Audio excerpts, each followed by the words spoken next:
연합뉴스 포토데스크 이희열 기자와 함께 다양한 사진들과 풍성한 뒷얘기 준비했습니다. 이 기자 어서 오세요. 네, 안녕하세요. 네, 이제 날씨도 추워지고 주변에 감기 환자 많더라고요. 네, 그렇습니다.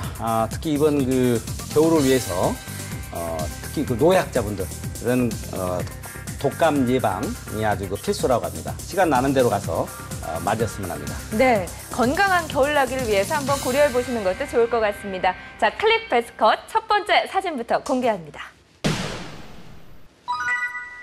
자, 명물인 2층 버스를 보니까 이곳은 영국인 것 같은데 지붕은 없지만 바퀴 4개가 달린 아주 오래된 자동차가 보이네요. 그렇습니다. 이게 지금 그 전기 자동차인데요. 이게 지금 보시면 1899년도에 만든 그런 그 자동차입니다. 정말 네. 100년이 넘는 그런 오래된 차인데 여기가 영국의 웨스트민스터 그 다리 위입니다. 이제 거기를 지금 달리고 있는 이런 모습인데 이게 런던에서부터 브라이튼까지 한 54마일.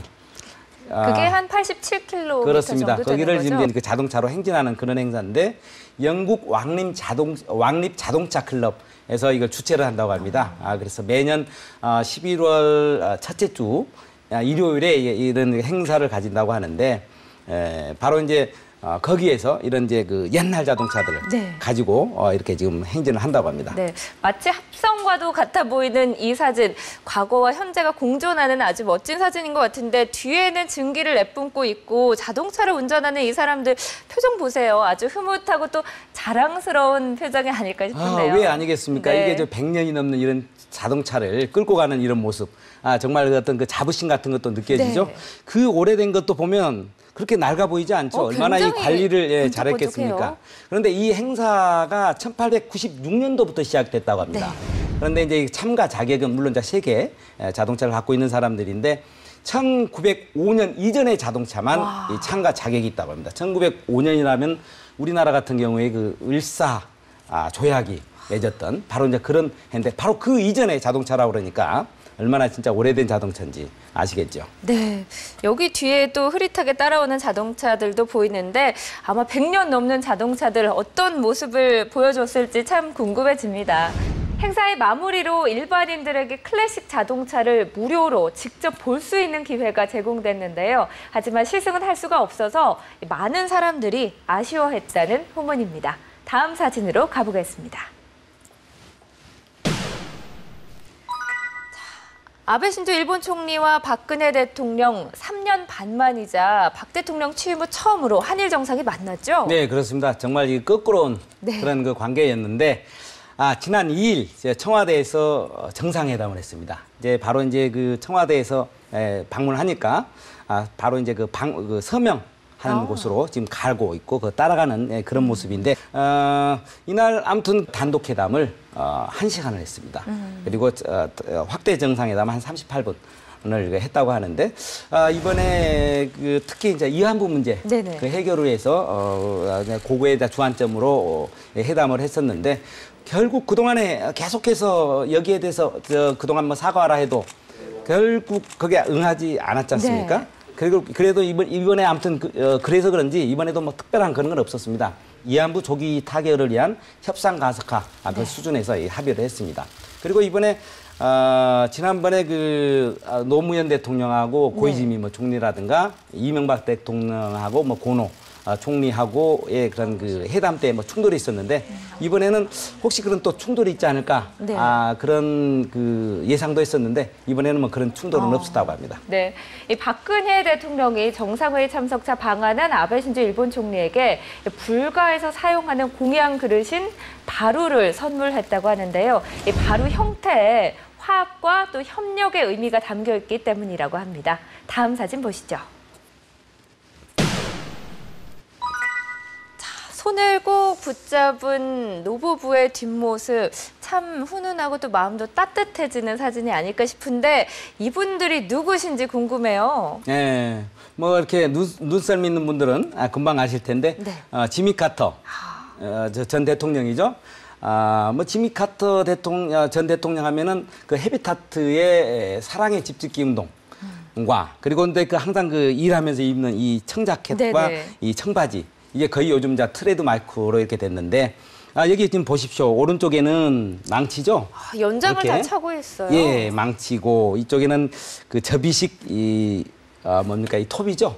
톱을 지금 허리에 차고 이렇게 지금 그 행사장으로 지금 가고 있는 그런 모습입니다. 부인 로잘린 여사죠. 로잘린 여사죠. 네. 원래 그 애틀란타에서 그 땅콩 주인이 경영을 하지 않았습니까? 그러다 이제 대통령이 된 이후에 대통령이 되고 나서 퇴임하고 나서 이렇게 그 사랑의 집짓기 운동 아주 헌신적으로 지금 이렇게 봉사를 하고 있는데 30년이 넘도록 여기에 지금 애정을 쏟고 있습니다. 네, 지금 백발이 성성한 것도 보셨듯이 지미 카터 전 대통령 나이가 91세이시잖아요. 그렇습니다. 지금 이렇게 직접 봉사활동에 나섰기 때문에 노익장을 과시한다라고 생각하실 수도 있겠지만 지금 암투병 중이라고요? 그렇습니다.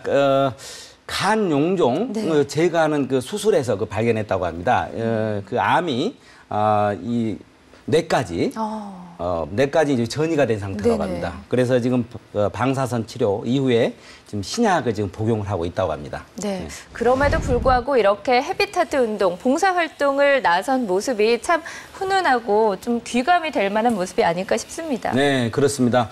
워싱턴 포스트지에서는 그러니까 지미 카터 대통령을 그 품위 있는 전직 대통령의 기감이다. 이렇게 아주 극찬을 했습니다. 네.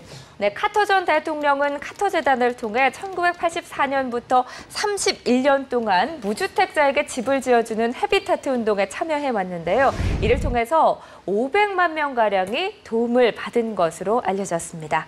다음 사진으로 가보겠습니다.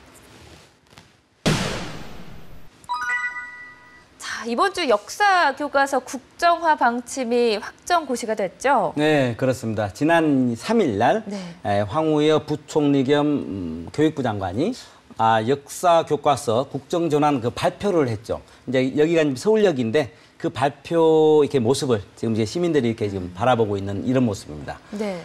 황우여 그 장관이 이제 이 자리에서 그러니까 그 현행 발행, 그러니까 검정 발행 그 제도로는 올바른 교과서를 만들 수 없다.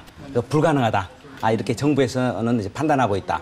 그런 이야기를 했죠. 네. 예. 원래는 5일 날 관보를 통해서 이걸 고시를 하려고 했는데 이틀 당겨서 이렇게 강행을 했습니다. 네.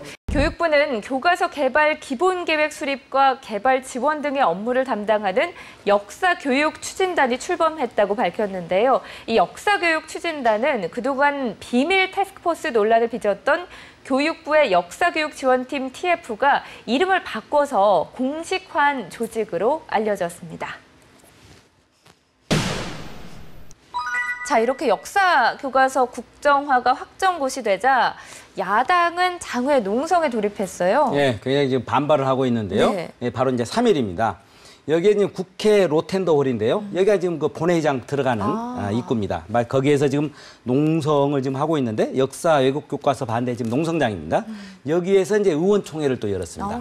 거기에서 문재인 대표가 지금 모두 발언을 하고 있는데 아무튼 이번에 이 그 의원총회에서 세민연에서는 국정화 고시는 국민을 향한 선전포고다.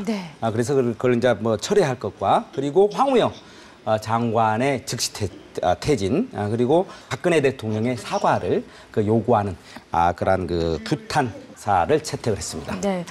예산안 시한이 한 달 정도밖에 남지 않았는데 국회가 거의 멈춰선 것 같아서 걱정이네요. 네, 이번에 이제 아무튼 이런 그 문제로 굉장히 지금 국회가 지금 그 마비 상태에 좀 돌입했는데 아무튼 그 새정치민주연합에서는 교과서 집필 거부라든가 그리고 대항 교과서를 만들겠다는 등의 이런 그 불복종 운동을 하기로 했습니다.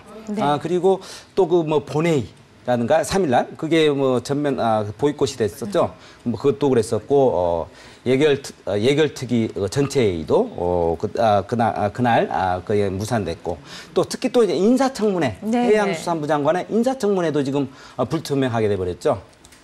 여야 간의 대립이 국정화 확정을 계기로 이렇게 정점에 달하면서 국민들의 걱정이 이만저만이 아닌데요. 특히 내년도 예산안 처리 법정 시한이 한 달도 채 남지 않은 가운데 예산안 졸속 심사에 대한 우려도 제기되고 있습니다. 다음 사진으로 가보겠습니다.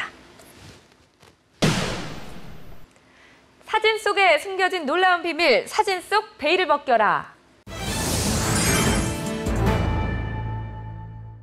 스위스 제네바에 있는 한 경매장, 이 사진 속 주인공이 베일 속 무언가를 유심히 관찰하고 있는 모습인데요. 오는 11일 경매에 붙여져 역대 최고가 기록을 경신할 것으로 예상되는 이것의 정체는 과연 무엇일까요? 이 기자 힌트를 좀 주시죠.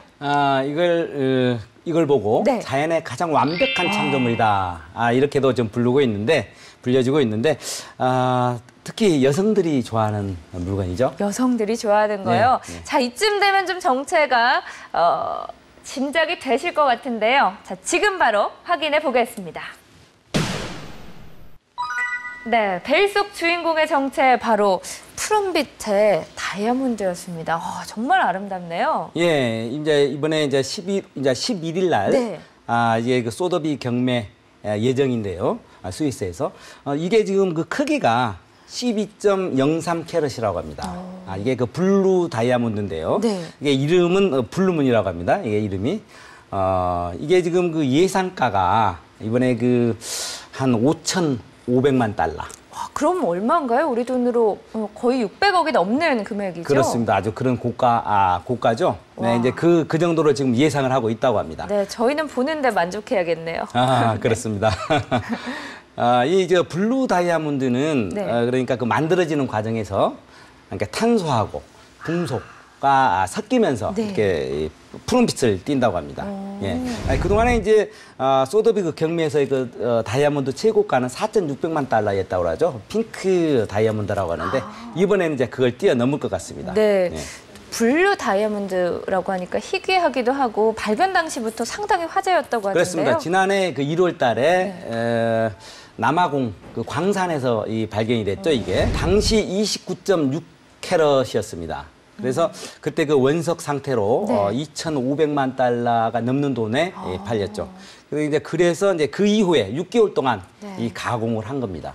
근데 보통 이런 그 다이아몬드는 네네. 이런 그 캐럿, 이 무게라든가 뭐 투명도, 그리고 컬러, 그리고 그 연마하는 그 수준에 따라서 이 가치가 결정이 된다고 하는데 네. 이번 이 블루문은 아주 최고 수준이라고 합니다. 네. 과연 이게 얼마에 또 누군가에게 낙찰이 될지 다가올 11일의 경매 결과가 살짝 궁금해집니다. 다음 사진 보시죠. 많은 취재진에 둘러싸여서 지금 문화재 복원 공사가 진행되고 있는 상황인 거죠? 예, 지난 그 4일 불국사입니다. 불국사 경례인데, 네. 이게 지금 불국사 3층 석탑, 우리가 그 석가탑이라고도 하죠.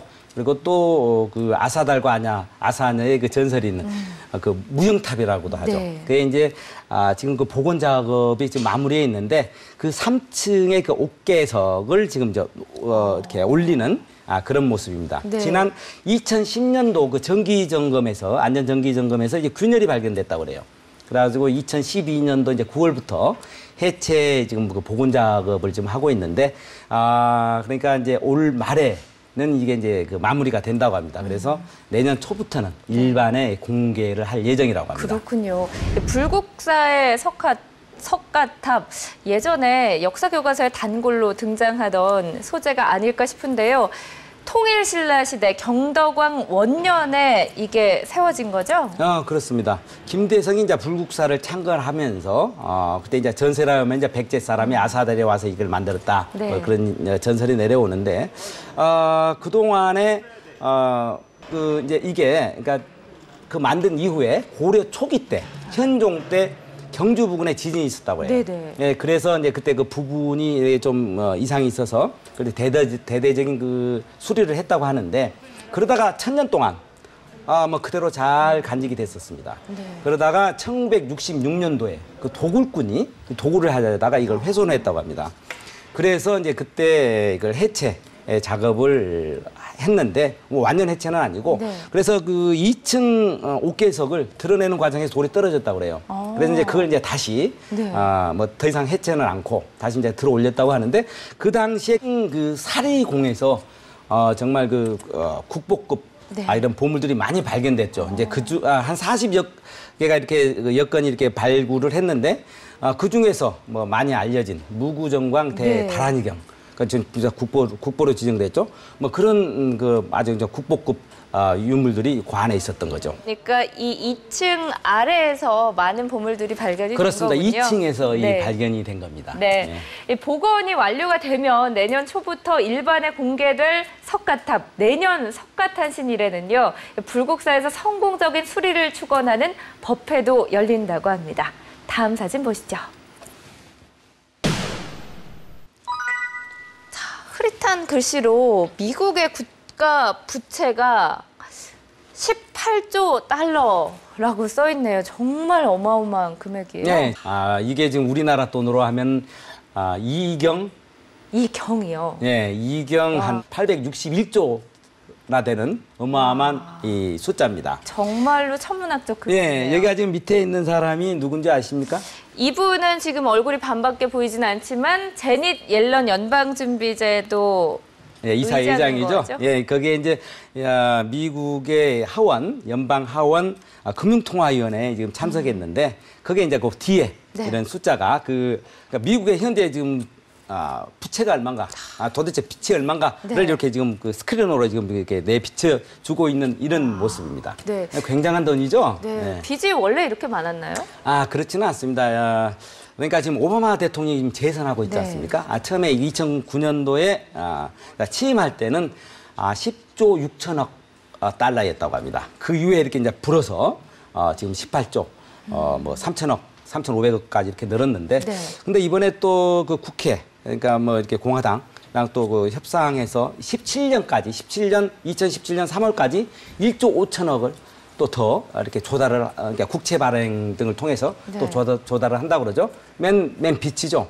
그래서 이제 워싱턴 타임즈 같은 경우에는 오바마 대통령을 네. 20조 달러의 사나이라고 이렇게 지금 비아냥도 하고 있죠. 근데 정확히 말하면 원래 자기가 그러니까 취임할 때 뭐 10조 네. 6천억이니까 한 10조 정도 그 빚을 지게 되는 것 같습니다. 네.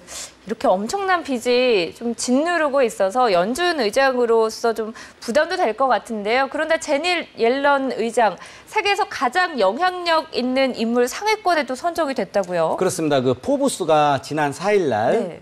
그 발표를 했죠. 그 경제 전문지죠. 포브스가. 그러니까 이제 그 영향력이라든가 또 그 여러 가지 그 자산, 네. 그러니까 뭐 그런 것까지 다 종합적으로 분석을 해서 세계에서 그 74명을 이렇게 지금 선정을 했는데 바로 제닛 옐런 의장이 7위로 7위로 돼 있습니다. 순위가. 그다음에 참고로 하면은 1위는 누구신지 압니까? 누굴까요? 지금 3년 연속. 오, 3년 연속이요? 예, 푸틴 대통령입니다. 러시아 대통령. 그다음에 2위가 메르켈 총리죠. 예, 독일의.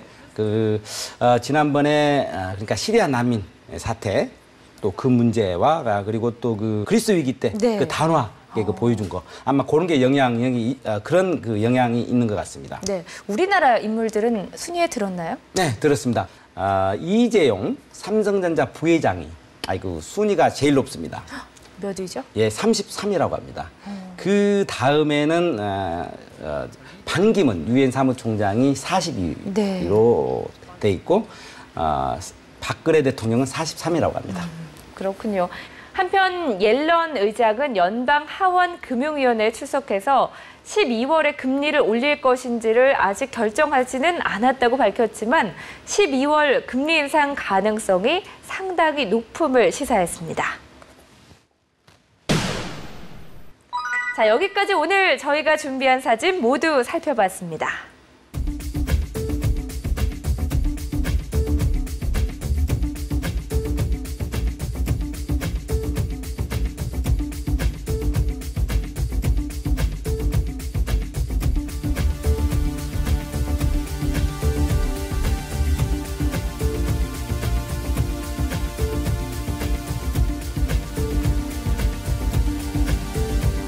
이 기자, 이번 주 사진들 중에서도 베스트 컷 꼽아주시죠.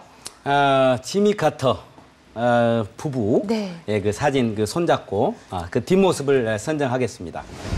대통령까지 그 지낸 사람이 네. 편안하게 살 수 있지 않겠습니까? 그래도 그걸 외면하고 이렇게 봉사활동, 특히 이렇게 어려운 사람들을 위해서 끝까지 이렇게 봉사하는 그런 그 자세에서 어찌 보면은 그 미국인의 또 다른 면을 보는 것 같습니다. 연말정산 개선안 가운데 첫 번째로 시행된 서비스인 연말정산 미리 보기가 근로소득자들의 큰 관심을 끌고 있습니다. 예상보다 간편하게 이용할 수 있다는 점에서 벌써 긍정적인 평가가 나오고 있다는데요. 최근 3년간 연말정산 추이가 각종 자료와 함께 제공돼서 연말정산 내용을 미리 살펴볼 수 있는 데다가 향후 지출 계획을 세우는 데도 보탬이 될 것으로 보입니다. 클립 베스컷 여기서 마칩니다. 시청해주신 여러분 고맙습니다.